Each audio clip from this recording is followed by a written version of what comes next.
Gimana kita bisa sayang sama diri kita kalau kita nggak kenal siapa diri kita? Gimana kita bisa cinta sama diri kita kalau kita nggak kenal? Gimana kita bisa jadi orang yang bersyukur kalau kita nggak tahu nikmat-nikmat apa yang kita dapat? Gimana kita bisa memperbaiki diri kalau kita nggak tahu kita kurangnya apa?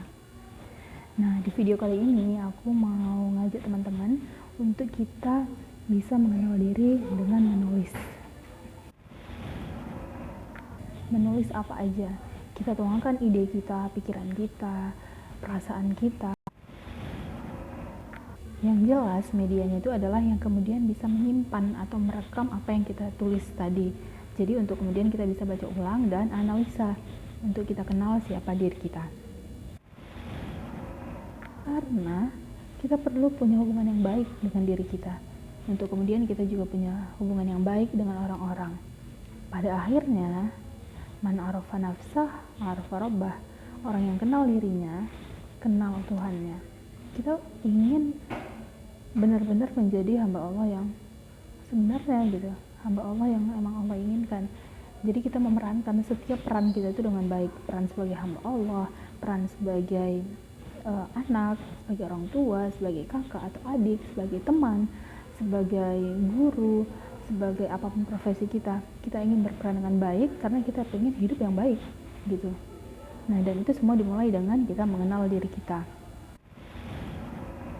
Karena menulis itu adalah menjernihkan pikiran. Nah, kalau udah jernih, kelihatan kan? Jadinya kita tahu siapa diri kita. Nah, ada 3 hal yang perlu kita perhatikan. Yang pertama adalah luangkan waktu. Untuk bisa mengenal diri, menulis yang kita lakukan itu benar-benar harus menulis yang fokus. Menulis yang bukan sambil lalu, bukan sambilan, karena kita benar-benar harus dalam kondisi yang jernih. Gimana kita bisa menjernihkan pikiran kalau kita aja dalam kondisi yang nggak jernih? Kondisi yang jernih itu adalah bahwa kita tidak sedang menyerap informasi apapun. Seperti nonton atau chattingan dengan orang, bicara, ngobrol dengan orang, kan itu kan kita sedang menyerap informasi. Informasi-informasi itu akan sangat berpengaruh ke apa yang kita tulis. Teman-teman lebih tahu, itu balik ke teman-teman lagi. Apakah dijadwalkan setiap hari di jam berapa? Mungkin ada teman-teman yang suka dengan hal seperti itu, silakan. Atau ada yang nggak suka dengan hal yang rutin seperti itu, jadi dia kapan pengen nulis ya dia nulis, itu juga nggak apa-apa. Itu juga kembali ke teman-teman. Misal nih, kalau ditargetin dalam 15 menit aku harus nulis gitu ya, tiba-tiba di menit ke-7 dia ngerasa kayak nggak enak karena apa yang sedang dia tulis itu benar-benar bikin dia nggak nyaman. Mungkin ada hal yang traumatis atau apa gitu ya. Apakah harus dilanjutkan? Kalau udah gak nyaman, harusnya enggak. Nanti kapan waktu dia bisa balik lagi dan lanjutin lagi dalam keadaan yang udah lebih tenang. Atau sebaliknya, saat alarm dia di menit ke-15 itu bunyi, dia ternyata benar-benar sedang menikmati, menyelami pikirannya. Ada terlalu banyak hal yang pengen dia tulis yang benar-benar kayak gak selesai. Apakah kemudian dia harus berhenti hanya karena alarmnya udah bilang ini waktunya selesai? Kan harusnya enggak. Kemudian yang kedua adalah sediakan media. Baik itu medianya manual, kertas dan pena atau pensil, atau juga yang digital, handphone, laptop, tablet, terserah gitu. Yang jelas itu harus benar-benar ready kapanpun kita pengen nulis gitu. Jangan sampai kita waktunya udah ada nih, udah benar-benar pengen nulis tapi ternyata medianya nggak ada. Tiba-tiba nyari kertas atau nyari pulpen gitu, pas dapet pulpennya macet, kan sama aja. Atau tiba-tiba pengen nulis cari handphone, ternyata handphonenya lobetnya gara-gara tadi stalking akun-akun yang nggak penting gitu kan, sayang. Nah, untuk kita benar-benar bisa selalu sedia medianya, itu kita bisa jadikan media-media menulis ini sebagai barang wajib bawa kita. Kan biasa kita selalu ada tuh ya barang-barang wajib bawa seperti handphone, dompet, hand sanitizer, parfum. Nah, kenapa kita nggak coba jadikan kertas dan pena itu sebagai salah satu barang wajib bawa kita juga?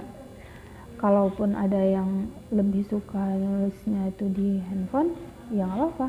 Berarti pastikan untuk handphone itu selalu full charge.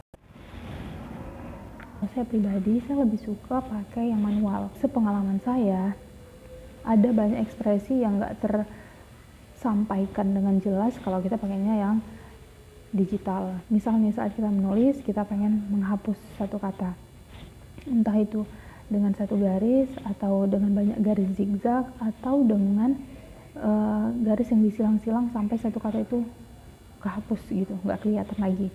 Nah, itu kan akan berbeda kalau kita pakainya yang digital. Nah, sementara kekuatan kita saat menghapus itu, saat mencoret itu, juga dengan berapa jumlah garisnya, itu kan punya arti tersendiri. Misal kita kesal atau sangat kesal atau super duper kesal, itu kan akan terbaca kalau itu yang manual. Atau mungkin seiring kita merangkai kata itu, kita tiba-tiba pengen menggambar sesuatu, menggambar bunga misalkan, atau menggambar matahari. Nah, saat kita pakai yang digital itu kan nggak tercover gitu. Kita nggak mungkin cari aplikasi lagi untuk menggambar, itu udah mengganggu proses menulis kita. Kemudian juga soal pemilihan kata. Misal nih, kita sampai ke satu kata itu adalah setelah kita menghapus 3 kata sebelumnya. Jadi ada kata 1, 2, dan 3 yang tercoret, kemudian ada kata keempat. Nah, kalau kita pakainya yang digital, itu kan nggak kelihatan, kita hapus, ya udah kita hapus aja gitu, tiba-tiba kita udah di satu kata ini aja. Padahal ternyata ada 1, 2, 3 kata yang mengawali sampai kita akhirnya ke pemilihan kata yang keempat, dan itu pasti punya makna, pasti punya arti gitu.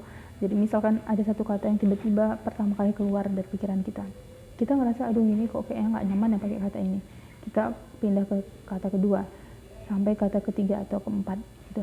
Tapi kan tetap aja ada arti di situ. Kenapa kata yang pertama itu benar-benar bisa muncul, walaupun mungkin akhirnya kita merasa ini bukan hal yang benar. Itu bisa jadi nanti kaitannya dengan kita memperbaiki diri. Kemudian yang ketiga adalah hadirkan hati. Nah, karena ini kita menulisnya benar-benar untuk diri kita sendiri dengan tujuan mengenal diri kita, maka kita benar-benar harus menuliskan apa adanya, semuanya ya pakai hati gitu. Dalam artian jujur, nggak ada yang ditutupi gitu. Bahkan kalau misalnya kita saat merangkai kata tadi itu tiba-tiba pengen menggambar, ya udah kita menggambar aja. Tiba-tiba pengen ada kata yang kita pengen nulisnya pakai huruf kapital, ya udah ditulis aja. Atau tiba-tiba ada satu kata yang kita pengen nulisnya itu dengan ukiran tertentu, ya udah diukir aja gitu. Nah, benar-benar pakai hati, benar-benar apa adanya, jujur, karena ini lagi-lagi adalah untuk kita benar-benar bisa melihat diri kita, ya semuanya harus jernih, semuanya harus jujur gitu, nggak ada yang jaim atau gengsian. Kita mau gengsi ke siapa, kan ini tentang kita. Kalaupun misalkan nanti kita juga punya niat untuk ini di-share ke orang lain, tentu kan setelah ada proses editing sampai dia layak dikonsumsi publik. Kalau kita udah mengenal diri, kemudian kita mau tulisan-tulisan ini menjadi sesuatu untuk bisa dibagikan ke orang, bahkan menjadi buku juga bisa gitu. Jadi semua tulisan itu kita baca ulang, kemudian kita cari maknanya, kita edit sedemikian rupa untuk kemudian bisa dikonsumsi publik.